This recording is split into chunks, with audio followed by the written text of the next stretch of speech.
নমস্কার, কেকাস কিচেনে আপনাদের সবাইকে স্বাগত। আমি একটা রেসিপি আপনাদের সাথে শেয়ার করছি। এটা এই গরমে যেমন খেতে ভালো লাগবে আর স্বাস্থ্যের পক্ষেও খুব হেলদি। তবে চলুন এটা দেখে নিন। এখানে আমি 1 কাপ সুজি নিয়েছি। সুজিটাকে আমি একটু গ্রাইন্ডারে মিহি করে গ্রাইন্ড করে নেব।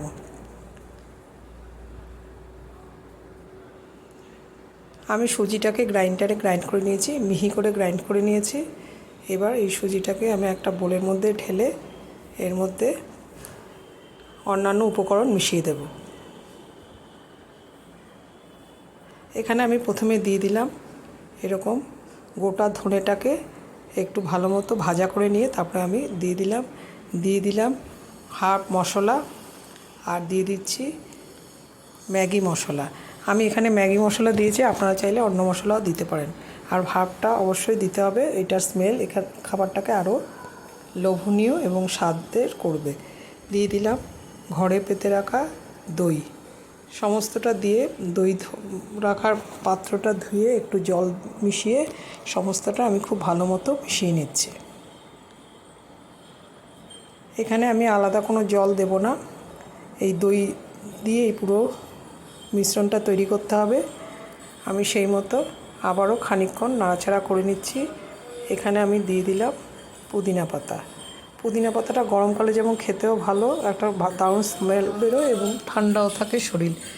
আমি কুচনো পুদিনা পাতা দিয়ে আবারও ভালো মতো নাড়াচাড়া করে মিনিট 10 ঢেকে রাখবো।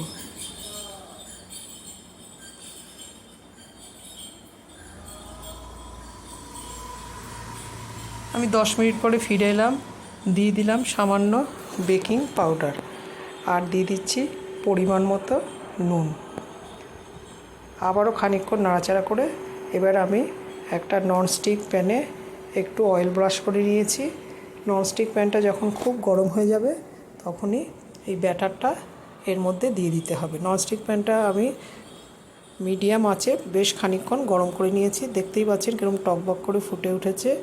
এবার আমি ওভেনের আঁচটা মাঝারি করে দেব। যতক্ষণ না একটা লালচে রং ধরে যাচ্ছে ততক্ষণ এটাকে আমি কুক করে নেব।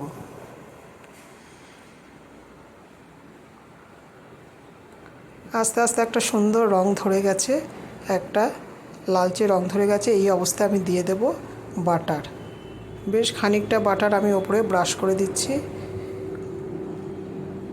এই বাটারের স্মেলটা, পুদিনা পাতার স্মেলটা সমস্তটা মিলেমিশে একটা অদ্ভুত স্মেল হবে, যেটা খেতে আরও ভালো লাগবে, রেস্টুরেন্ট স্টাইলে হবে। আমি আরও খানিকটা বাটার এর মধ্যে এইভাবে দিয়ে দিচ্ছি। ওভেনের আঁচটা আমি সিমে করে রেখেছি। তারপর এটা আমি একটু উল্টে সার্ভিং ডিশে তুলে নেব।